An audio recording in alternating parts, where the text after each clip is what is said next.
Hello everyone, আশা করি তোমরা সবাই ভালো আছো। আমি তোমাদের বোন, তোমাদের দোয়া এবং আশীর্বাদে খুব খুব ভালো আছি। আশা করি তোমরাও ভালো আছো।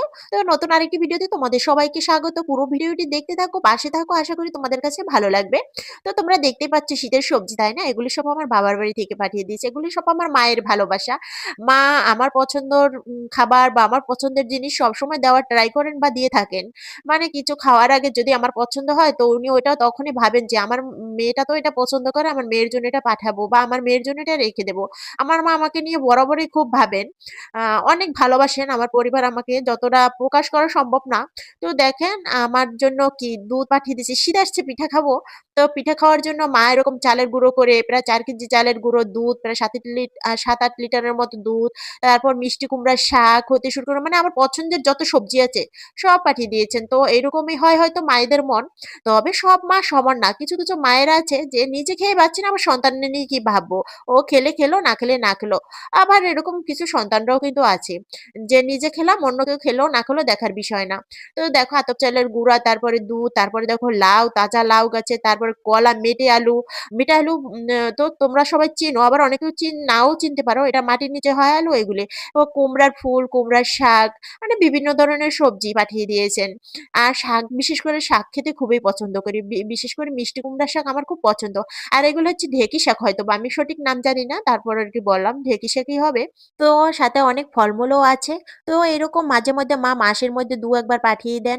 কারণ মায়ের মন আমি কিছু খাবো বা কিছু পছন্দ করি, এটা যদি তার চোখে পড়ে ওটা তিনি না দিতে পারলে তার মানে ঘুম হয় না।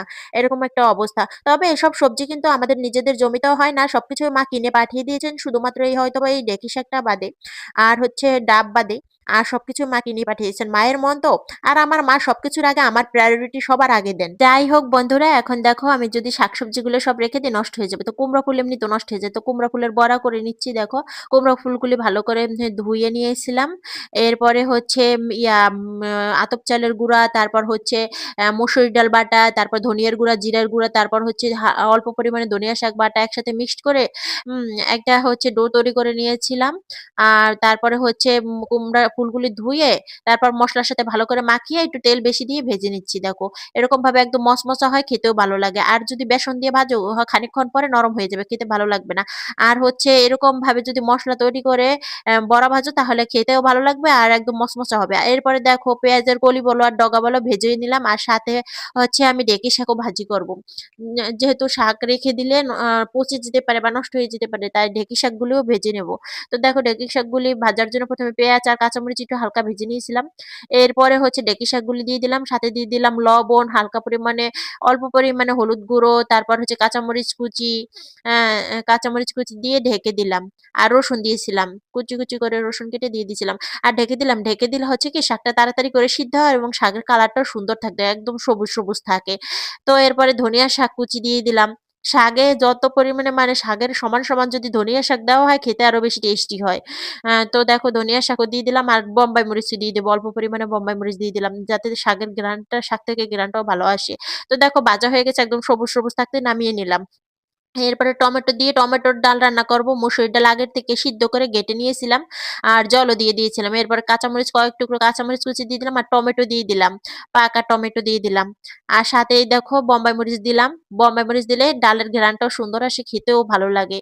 আর বোম্বাই মরিচ দিয়ে তারপর ধনিয়া শাক দিয়ে টমেটো দিয়ে শীতের দিনে যদি ডাল না রান্না করি তাইলে হবে? তো দেখো এরপরে ডাল বাগার দিয়ে দেব। অনেকে সম্বার বলো, এক এক এলাকায় এক এক নামে ডাকে, সম্বারও বলে, বাগারও বলে। তো ডাল প্রায় হয়ে আসছে। এখন সম্বার দিয়ে দেবো। এজন্য আমি পেঁয়াজ কুচি, রসুন কুচি আর সয়াবিন তেল দিয়ে ভেজে নিলাম। একদম ব্রাউন কালার করে ভেজে নেব। দেখতেই পাচ্ছি ব্রাউন কালার করে ভেজে নিলাম।